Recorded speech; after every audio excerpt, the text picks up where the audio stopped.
Ooh, definitely turn it down. Live from Brooklyn, New York.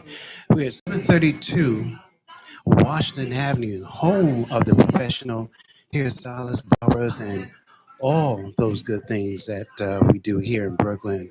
We're going to be talking about Brooklyn itself, the 35th District in Brooklyn, with Crystal Hudson, live from Brooklyn, New York, at Salon Leahing. We are here talking about business, political actions, political things that's happening in Brooklyn, and we have a good start, a good cast for you. Thank you. Donatello, I'd like you to hit it off for us. Oh, wonderful. So it's Friday. I am super excited to be attending Community Cuts again. My name is Donnatella. I have a small business and brand entitled My Hungry World. And typically, what we do is help individuals within New York City, also outside of the state, because I'm a registered agent with the state. And I recently received an award for my work advocating for approximately 70 families that were facing housing insecurities. Congratulations. And landlord tenant court. Yes, won all of them. Hey, hey, and I'm not even a lawyer. So that's great.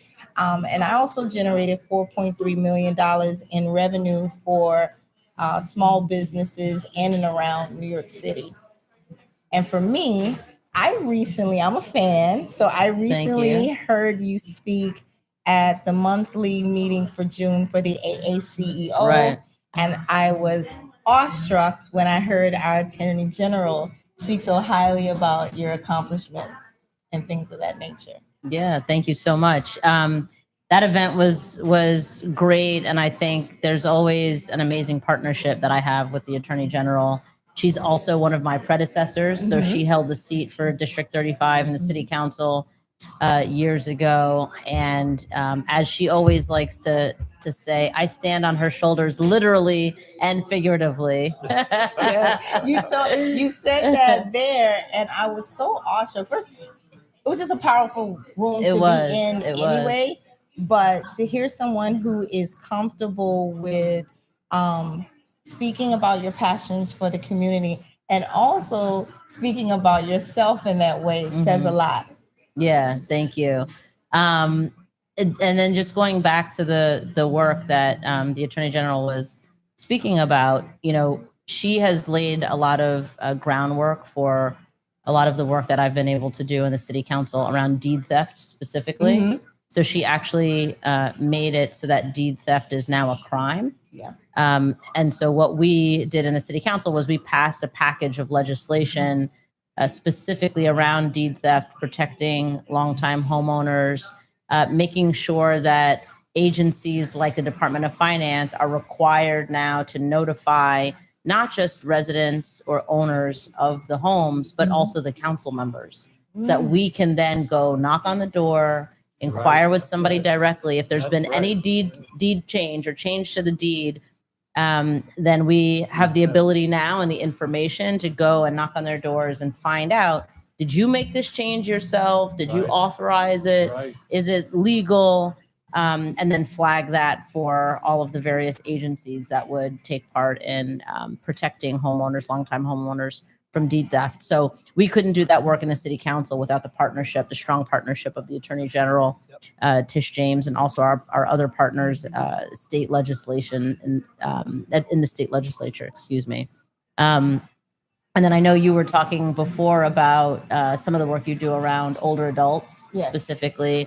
I'm chair of the Aging Committee and also have a package of legislation that I call Age in Place. And so it is a package of legislation. Really, the goal is trying to make New York City the best place for everybody to grow older.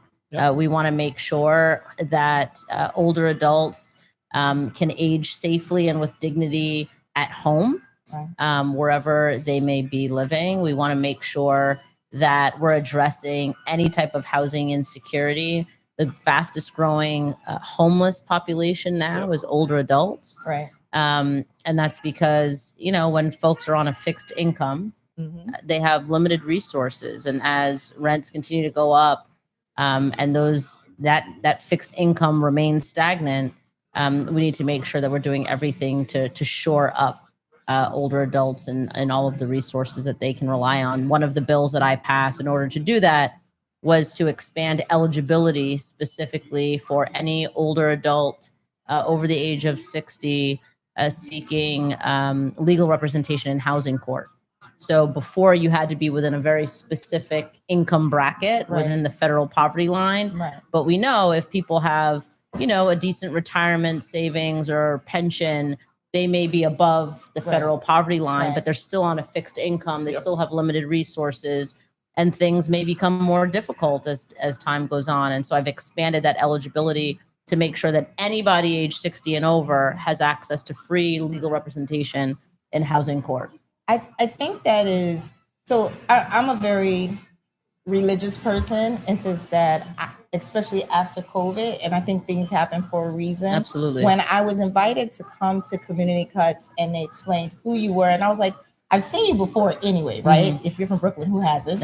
But to see you so recently and it be in line with so many of the issues that I'm having, I do have one question while we're talking about this, because I'm assuming there are plenty of people in New York City who may know someone who knows someone who's part of our older community that's having difficulty around their housing, especially with loans and mortgages and foreclosures. And I explained to you kind of off camera that I actually have someone that I'm pretty sure that's happened to. And within their district, I haven't been able to get much resolved. So if someone is watching now, what is the best way for them to reach you through your office? Yeah, absolutely. You can contact my office by calling us at 718-260-9191. That's 718-260-9191. You can email us at district35@council.nyc.gov. That's district35@council.nyc.gov. Those are the best two ways to reach out to us. We've got folks in the office every day. And we do this work every single day. We have people come into our office. Oh, they can also visit us in person at our office at 55 Hanson Place. We're in the Shirley Chisholm State Office building on the 7th floor. So you can come visit as well Monday through Thursday. Questions for Crystal before she leaves. Yeah. I've seen your work. I've been involved with your work. I've seen you do elevators on the train station. I've seen you could do parks, complete park in for children. That's a great job. I've seen you build on landmark buildings and historic districts inside of our community. I am a member of 57 district. I'm underneath you in most of the time. I'm trying to lift you up most of the time. So anyway, it is something that I wanted to see is landmarks and their finances. Once you live inside of a landmark building, the finances that you receive are enormous, but it's always to improve the landmark. Is that correct? Well, I don't know which finances you're referring to. That nobody receives money just for being in a landmark district.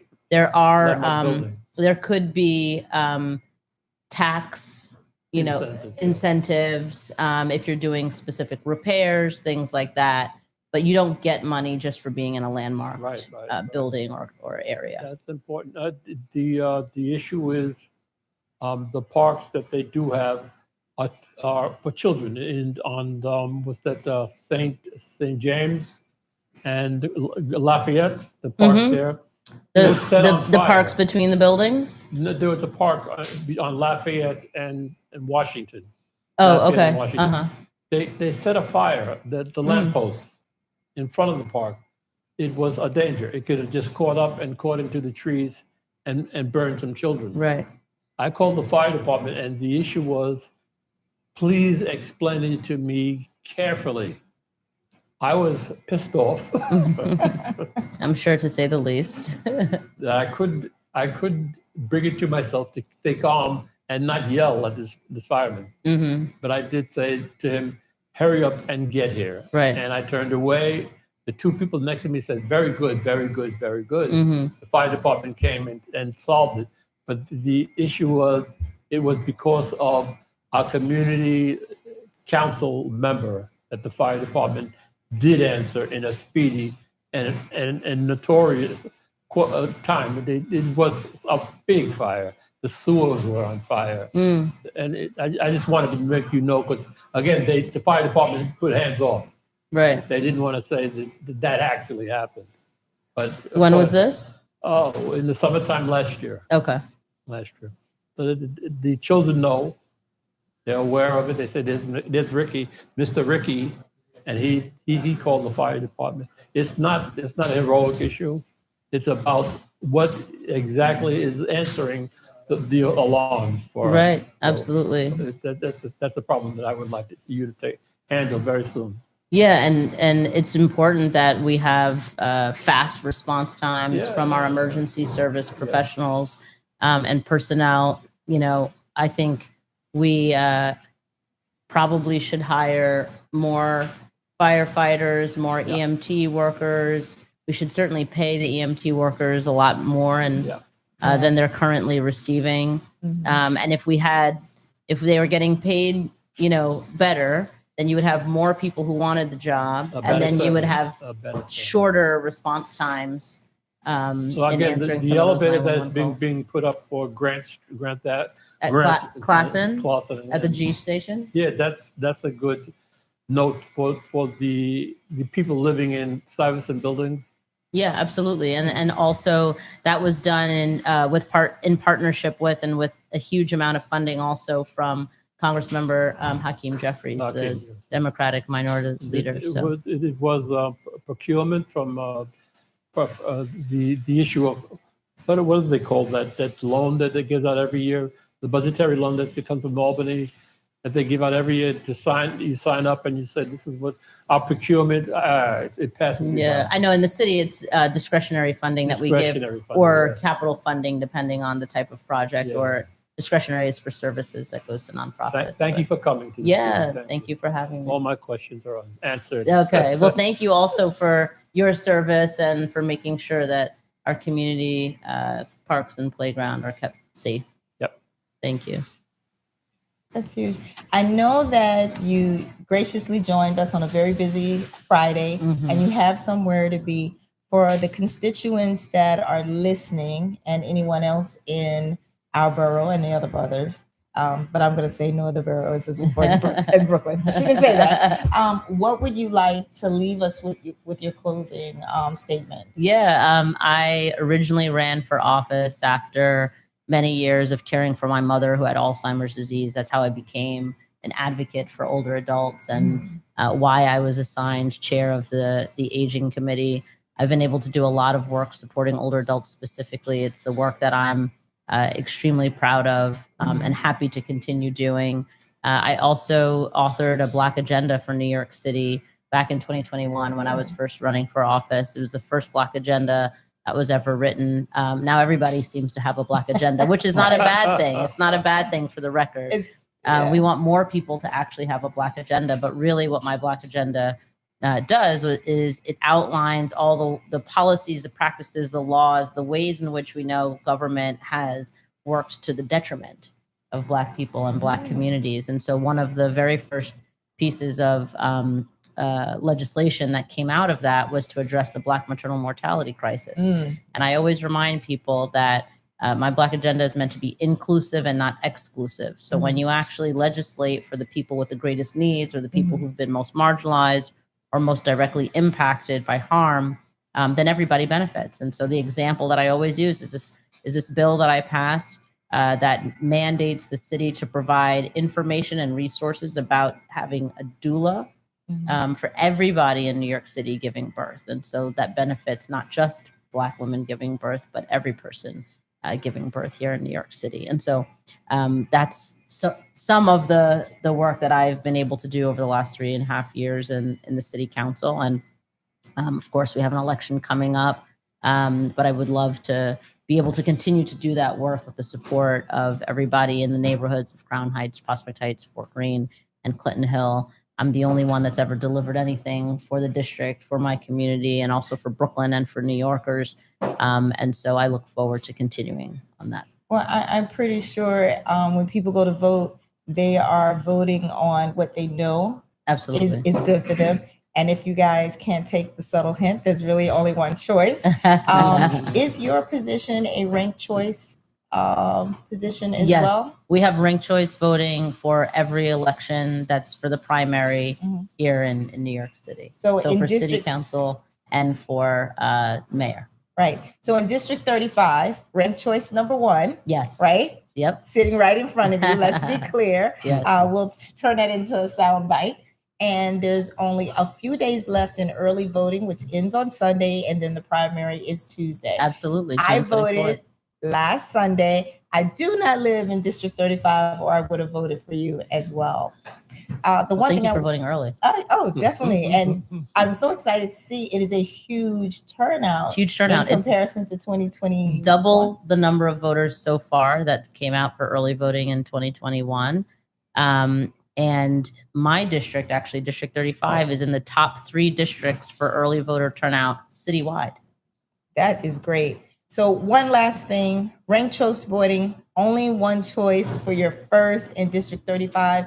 And I just want to go back and ask one really quick question. When you were talking about people in the aging department that may have had issues with their deeds, and you passed a bill, I'm not sure what year that passed, if that's now or...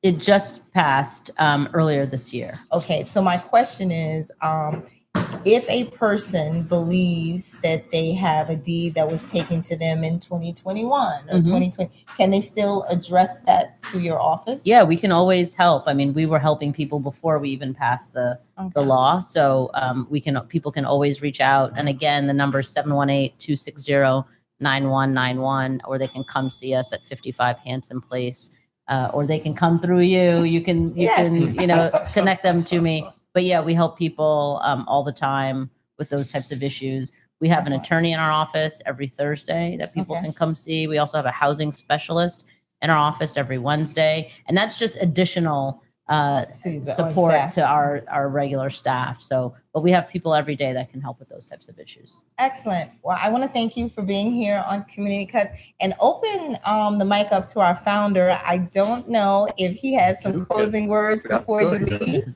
Founder. Just want to wish you the best on your reelection, your campaign, and just kudos to you. God bless you, and we look forward to speaking with you again. Thank you. I'm from Prospect Heights, and I know Prospect Heights also thanks you as well. Thank you. Thank you. All right. Awesome. And Duke didn't share, but he's known me basically my whole life. Yeah, he told me before I told came. you? Make sure you're on your P's and Q's. Don't be late. Thank you all for having me. I appreciate it. You're welcome. Okay. Yeah. And I will be seeing you soon. Or in your office soon. Yes. Excellent. Great. So if our mic is still live, I will continue to speak while we quickly shift chairs. Joining me now is my new best friend. You guys know I joined the show very recently, last Friday. I really don't know what I'm doing. But welcome, Rick. Rick has to say bye to the councilman. Nice to meet you again. And so now that we're getting back together, Rick, you had some really tough statements there. I was concerned that there might have been, you have 2 mics on now. Awesome. There you go. See, that's what happens when you are streaming live on YouTube with Community Cuts. We are shaking and dealing and doing a whole bunch of things in real time. So as we get set back up and continue the conversation, what did you think about Councilmember Hudson? How did she do here on the show? As a community councilwoman, she did well. She did the informative, the issues. She didn't run from anything. She didn't duck anything. If you ask her about what she does, she tells you what it is. Yes. And how it goes, and what funding was it that brought about this issue of what it is that you asked her. I'm proud of her. I was very surprised that in this instance, I thought we were going to have to put together some stage questions, give them to her early in the week and let her rehearse her answers. But there are politicians that are like that. Yeah, well, they don't want to be stepped on or their toes. Well, and not so much stepped on. I think every person who's a professional wants to feel that they're giving their best. And it takes a lot to think on your feet, and in a position that Well, high, there's so many different topics we could have With this thrown at. transparency in this country, everybody is put on the spot to be on their P's and Q's and be able to answer without being, what do they used to call them, briefed? Yeah, The I president don't, used to be briefed all the time. well, I think they're all still If the brief. president doesn't gets briefed, why should we? I think the president definitely gets briefed, especially this one, because he's not a very good thinker on his feet. He's definitely getting briefed. But even in some of the other office, I have the pleasure to participate on multiple platforms along with Community Cuts. Every Wednesday, I go live on the Reset Talk Show. I'm now active in what we said, the AACEO. And for the month of July, I'm going to be reaching out to you, Mr. James, to see if you want to come to the meeting, as well as with Kathy and Duke. absolutely Yeah. a whole big family. And they serve free breakfast when you come. So that's always nice. You have to be there on time. So what are we going to talk about now? I'm interested in talking about branding. I'm still interested in the individual in Red Hook who was looking for someone to help him with branding a restaurant that's in Red Hook. If at all that you can elaborate again on I think he is listening. I don't know. Well, so here's the thing. You know that we are streaming live from a beautiful salon combination barbershop in the heart of Brooklyn. And what you're hearing in real time is a young lady getting a natural blowout. With the people's hair, I don't encounter that, right? And she's got a beautiful head of locks. Underneath this wig, I am doing the same struggle. But so if you're having a trouble hearing us, just read the captions for our text. So right now we're switching over to branding, and Mr. James is being a little slick because as a small business owner, there's a certain amount of information that I can and cannot give out for free. But branding comes in all different forms. So we're talking about a restaurant that may or may not be located in Red Hook, that is in the middle of an area and wants to grow their reach. Whether that reach is on social media, via website or TikTok or Instagram or Twitch, or they want to grow their presence through providing meals on social platforms like Uber Eats, Grubhub, etc. Or maybe that same business wants to grow their brand by acquiring minority certification, which is my favorite thing to say. It is no longer enough to wake up as a Black and brown person and say, I have a business. You want the federal government, the city and the state to recognize you. And one of the things that is most prevalent about our current New York City mayor, no matter what you hear people say, he has increased the dollar amount into minority certified businesses by over something like 30%. So previously, every mayor in record has provided less than 5% of those federal dollars to Black and brown owned businesses. And keep in mind, New York State receives $240 billion in funds. And so if less than 2% of that is going to Black and brown businesses, who was it going to? Do you know who? No, I do not. So the entity or the individual who received most of the funding through minority certification was not Black and brown owned businesses. It was actually women, white women. And so now through Eric Adams, 32% of minority certified funding has gone into Black and brown businesses, which equates to about $80 billion. So everyone who has a business, whether you are a sole proprietor, LLC, a corporation, or you bake cookies at your grandmama's house, now it's time to get minority certified, right? So those are different branding things. That sounds very promising. The one thing I have is how come you have never heard of this before? Who's the you? Because I've known about. I've heard it before, but I'd never see it any place other than where I always look for these kind of businesses in the locations that they're in. They're in a minority city, in a city with a minority of the people they are around are Black.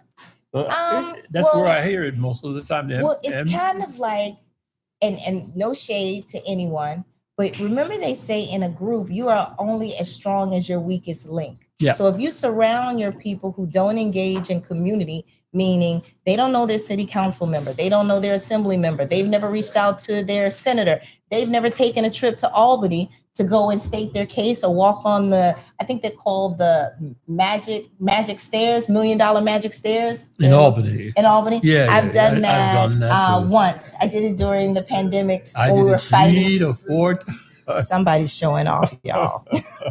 But the point being, there are a lot of Black and brown owned businesses that are not aware of minority certification and what it means. And it's supposed to give you an opportunity to compete with larger corporations. For example, there is a woman in the last Super Bowl that was, I guess, in New Jersey, where we had the last Super Bowl, right? Last Super Bowl was in, was it in? The one that was local. I think they played in New Jersey. Yeah, And so there was let's say a contract that was up for bid to provide desserts. There was a small business owner who did desserts at home. She was also minority certified. When you're minority certified, it is nationwide, whether it's at the city or state level. Is that competitive, that issue? The contracts? Getting contracts? Oh, absolutely. And it, like anything, there's a bid. And it's not who bids, I'm the most expensive. Yeah. It's the lowest bid. Not always, but generally that's what people go for. But they also go to check boxes, right? So in this instance, she provided desserts and she won a contract for the Super Bowl to provide desserts at the Super Bowl. So you don't have to have a big fancy brick and mortar. You don't have to be making hundreds of thousands of dollars a year. What you do have to do is fill out an application and pass the certification. Yeah. And just so you know, my services are paid services, but New York State has a plethora of organizations that are CDFIs, which means that they are approved entities that can work on behalf of the state, that are federally funded, and they do things for free. Well, me and Duke did look at your website and your podcast. I think it's a podcast. Well, so my website is really more like a landing page. Right now, all you can do is register. You see a feed from my social media. The streaming talk show that you're referring to, I think podcasts can refer to anything, something that airs, recorded, and then you can watch it again. It is the Reset Talk Show. I want to be very clear, so J.R. Giddings is not waiting for me outside. He is the founder and the host, someone who has a lot of history in this community, like yourself, Mr. Hudson, and Kathy, right? And I am one of the many panelists, and I am humbled to be there because all of the other panelists are scientists, they are doctors, they're lawyers, they're advocates, people who have many years in the game. Yep. My entrepreneurship for the community was really born after I left corporate in 2020. Most of everything I've done is with corporations, but I'm happy to say I formed 34 new small businesses in New York State since the pandemic as a registered agent. That's a good number. That's a round number. And equally guided each one of those entities to open their first or second small business bank account with, an FDI insured bank. So I think, why don't you tell us some of the things you do? Because I could toot my horn all day. I'm an Aries. We talk a lot. The issue that's surrounding me with Donnatella is the issue of sports, the sports issue, and also my business has been closed since 2006. They are contacting me because of the fact that I'm making noise, ruffling about the businesses we did speak of for certification and also branding. We did say that the branding issue should be immediately taken care of. Yes. So he is in the midst of creating contracts for the individuals that will be attached to us when we do start with branding. Okay. With you, Donnatella. Oh, that means that in July I'm going to be able to pay some bills. Amen. Because right now I'm not sure.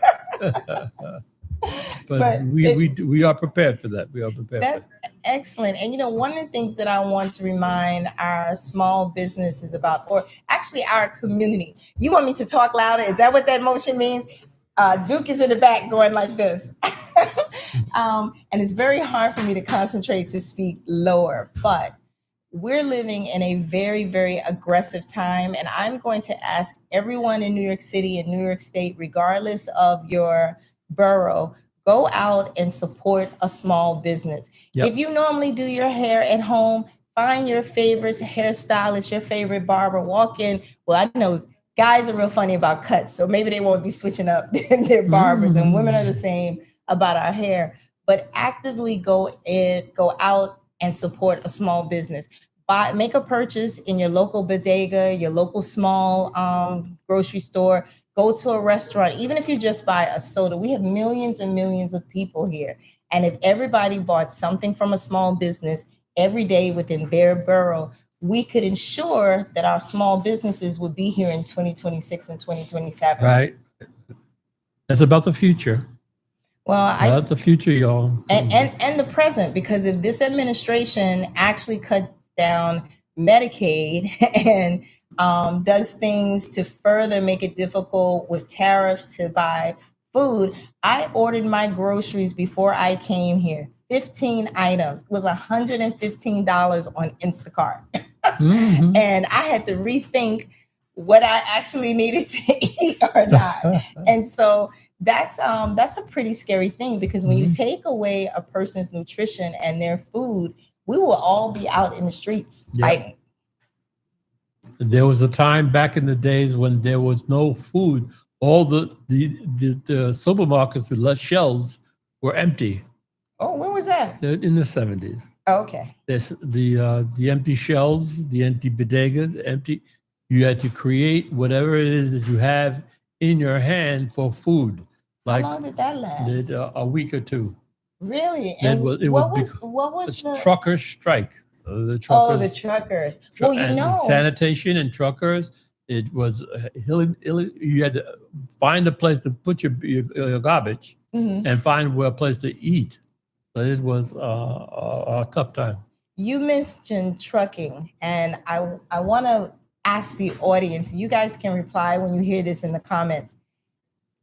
How many people are aware that in March of this year, the sitting president declared the official language, not the language of choice, but the official language of the United States is English? Yeah, I was aware of that. That was in March. And then the second thing, he declared that in the trucking industry, truck drivers now have to prove that they are up to par in English based on this administration's criteria.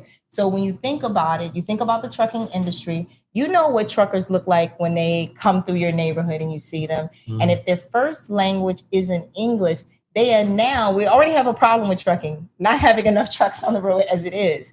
If you now use the criteria that your first language has to be English, that's taking away all of our immigrant drivers. And if you stop that chain and there are no truckers, I mean, we already have some trucks that are supposed to be able to drive like cars without drivers. I don't like that, number one. But if you take away the fact that people can have multiple languages and English can be their second language and still be in the trucking industry, I believe that this sitting president is trying to push us to a point where we have civil uprising that leads to martial law just so he can further take over the place, then declare himself a king and never come out of office. I know that's a lot. I know Duke needs to get on his mic so he can chime in. But I just want people to pay attention to what's happening. And I am one of those people who voted in November. I did vote Democratic. I voted for my president. And there's a whole thing on social media that 92% of the African-American women or Black women, that we're not being active in 2025 while all these other people are having issues. And that's absolutely not true. Every day that I see a Spanish-speaking person, another brown person being wrongfully prosecuted or wrongfully antagonized by ICE is a day that it literally breaks my heart, because I know that can be me. And now here in Brooklyn, where we have instances last week with ICE getting on dollar vans and driving on Flatbush Avenue and Utica Avenue and picking up people and interrogating them, that is terrible. We saw Brad Lander get arrested on Tuesday, get arrested while he was literally locked in arms with a brown Spanish-speaking person who was at a regular immigration meeting and being detained. And the Monday before that, the day before, a 61-year-old Jamaican woman on a 5-year visa, nothing wrong with her visa, went in for a regular meeting for her immigration, and they detained her. And my stepfather is Jamaican. And so that now says to me that in a city that's so diverse, you have people not coming outside. I have clients who are Caribbean or African, and they're saying their restaurants are empty because their clientele are immigrants and they don't want to come into the restaurant and sit down for fear that makes me want to go eat at the restaurant. That's how I feel. Well, yeah. So people should. And the last thing before I give you the mic back, yesterday was Juneteenth, and Juneteenth means a lot to different people. My brother said for Juneteenth we shouldn't work. Easy for me because I don't have a job. My brother was on holiday, but he bought me a day pass to go to World Spa, which is a new spa here in Brooklyn on McDonald Avenue. Those of you who have adult kids, make your kids buy you a pass. Those of you who are adults, make your older children buy you a pass. It's a really nice place. But what was interesting, I saw a very prominent influencer having a conversation where during the celebration of Juneteenth on social media, there were foundational Black Americans telling Caribbean people that they could not celebrate Juneteenth. And it's just heartbreaking to me, because even with hell breaking out from the White House and with ICE, Black people are still separating themselves. Yeah. And so Jamaicans were once slaves themselves. Well, yeah, they were maroons, and that's where patois came from. Yeah, they shouldn't be excluded. Yeah, well, but these are conversations we should be having with other Black Americans. And I don't know that that's really happening, but I'm going to tell people that when you stand on the street next to a Jamaican, a Trinidadian, someone from Ghana, someone from South America, and a white person looks at you, we all look the same. So please recognize what that. scares me the most about Jamaicans, Caribbeans, was one day at the age of 14, I stood at the Jamaican Labor Day parade. There was a devil inside the parade. He had a big pile of horse manure. He was walking around putting it under people's noses. You sure he was Jamaican? That doesn't sound Jamaican. It was so more like the people from Ghana that do the jib jab thing. I don't know what it was. It was just a devil. Now the Jamaicans are going to be in the comments saying that is not us, because they don't play with devils. Let's not forget what we see. You know, that's what I always say to myself. That's true, but at 14 and now you're a hot 45, you may not be sure of what you saw at 14. There you go. There you go, Donnatella. We're gonna put that disclaimer out. We don't want the Jamaicans coming after us. But I do know their visuals, and being Caribbean or African before the 70s, I would say, is a lot different than being Caribbean now, right? I have some of my friends, most of my friends are Caribbean, actually. And, you know, we laugh sometimes. Everybody now is trying to prove how somebody in their family is Caribbean.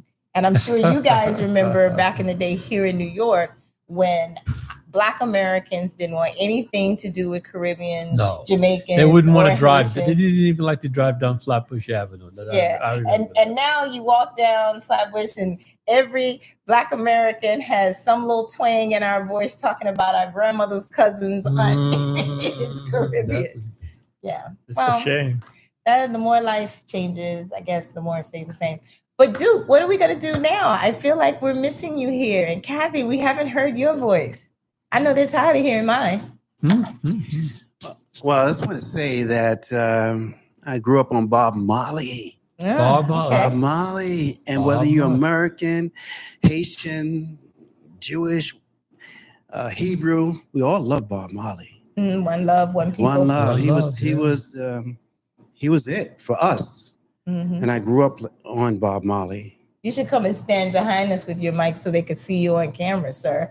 They're staring at us. And Mhm. every time you do a show, there might be a new person who hasn't seen you. And you can just come around here, I think. Right? Yeah. Don't you guys want to see Duke? Do you know who We Duke got to is? see Duke. He's all sharply dressed. Well, There you family. go. All right. Family, There how you doing, family? There you go, in the camera. Family, we're just talking about growing up here in Brooklyn, growing up on the Eastern Parkway, as well as on Flatbush Avenue. And I grew up around, Bob Marley in the sense of when he was, in his heyday. As a matter of fact, I had a chance to meet Bob Marley. Really? Yeah, my parents are from Jamaica. Really? Yeah, did not my know parents are from that. Jamaica. They called me Jamaican. Yeah. All right. But my parents are from Jamaica, and I had a chance to meet Bob Marley in Jamaica. And that was a highlight of my life. At that time, I was a young man, and it was nice. It was really, really nice. What But year was this produced? I don't remember the year. Around Stop trying to tell his age. But I don't remember the. It was young. I was young. That's nice. Yeah. That So, is but nice. it was good. I had a good time. And as far as we all are one, and I love what he said. One love, One love. one love. Whether you from Memphis, one love. If you're from Barbados, one love. If you're from Jamaica, Cuba, is one Yeah. love. Or even Australia. That's the beautiful thing Australia, about yeah. Yeah, you went Jamaica. there. That a lot of people don't realize. In Jamaica, you can see people who appear to be Asian or Spanish, and when they open their mouth, they're speaking true, authentic patois. They were born and raised in Jamaica, and a lot of, I think, Caribbean people or people outside of the U.S. they learn racism from coming to America or being in areas outside of the United States that are also exercising colorism. Because when I went to the Philippines, I was very surprised. In Manila, you would drive down these main stretches of road, and you know how we have billboards? They have these ginormous billboards, Wow. and the Filipinos on the billboards were very white complected. Wow. And when you went into stores to buy things like things that we buy here all the time, like Ivory soap, Johnson & Johnson lotion, they all had bleaching agents in it, skin lightening, right? So when you guys are hearing people talk about the Black and brown community and Jamaicans who bleach like they're the ones who created it, or Haitians, no. It's not true. I found the same thing to be true when I worked in Beijing. Same thing.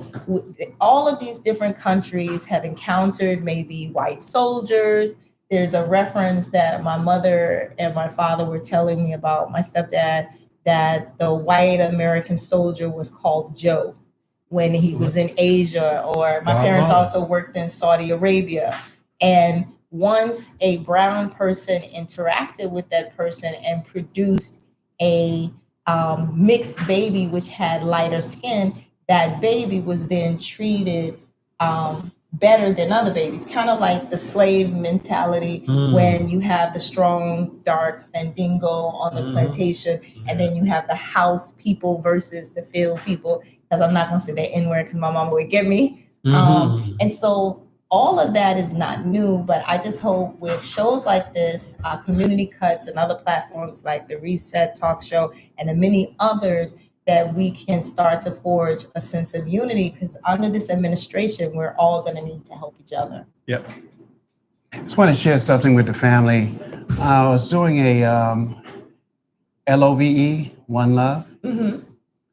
And One Love, if you look at the letters, L is 12, right? That's the letter in the alphabet. L is 12. Mhm. O is 15, right? V is 22, and E is 5. So when you add up those numbers, it comes to 5 and 4, which 54, which is 9. The highest number that we know of is 9 before it doubles itself.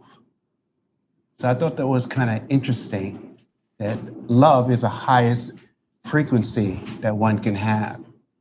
So it was really interesting, at least for me, to look at it that way. Well, I think my mother is a mathematician, Mhm. and I have a bunch of friends who are analysts, and I think they would be right in time with you. If we were in one of those rooms, there would be people snapping quietly Yeah. as you're Yeah. speaking and acknowledge that greatness. But Narratives Yeah. can lie, but numbers don't. all right. So yeah, I like numbers as well. But yeah. Oh, I want to do a shout out to a show, off-Broadway show that my son and myself went to last night. It is, By handing me this booklet, that means that someone must be giving us a ticket, Mr. James. We didn't Free go. ticket, yeah. all right, so we can do those things. Oh, screening for Willie Lynch. Yeah, it's a beautiful show. It was a lot of spiritualism in the show. A lot of spiritualism. So if you're looking for a great show, Willie Lynch is off Broadway, and I'll put it notes in the comments so you can have the information. But please check it out. It's all black. It's a black cast, 9 people in the cast, Yes, I see. and it is deep. It's real deep. You have to be deep to be able to see it. Well, I saw to- it's Lynch is in Yeah. the pictures of the noose. Yeah. So do know that it does not appear to be a comedy. Yeah, it's deep and it's spiritual. Yeah. So I'll put the notes in the comments so you can check it out if you like. Yeah, I think that would be great. Awesome. Well, with that being said, I want to say thank you. Let you guys close it out. Again, Duke, it is a pleasure to be with Mrs. Hudson and Donnatella and Kathy, and also with you, Duke. It's a known fact that the more you learn, the better you will feel. So I've learned a lot by participating in community cuts with a family of individuals that do attend and watch and learn from what is said or what is implied.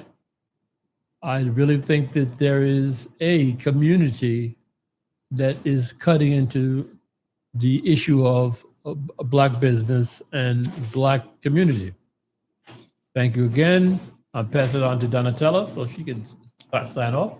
Well, this is Donnatella C of My Hungry World and Community Cuts. And we kept saying the name Kathy, and I want you guys to know who's behind the camera on the soundboard. She doesn't seem to want to share her beautiful face on camera. She's got perfect skin, but that is who's mixing up the show. I look forward to seeing you next Friday, unless I get a hot date. Good night. Good night.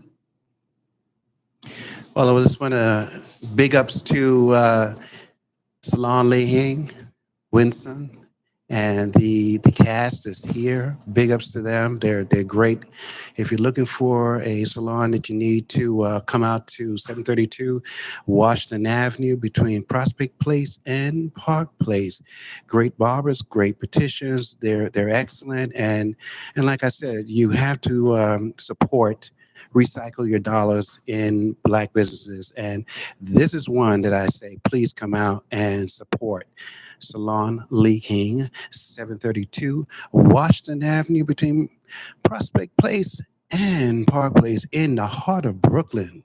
Not too far from the Brooklyn Museum and not too far from the Barclays. And we are downtown. God bless you.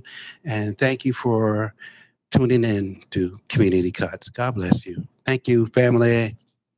Woo. I'm going to, you know who else does that sign? Check the next one. Yes.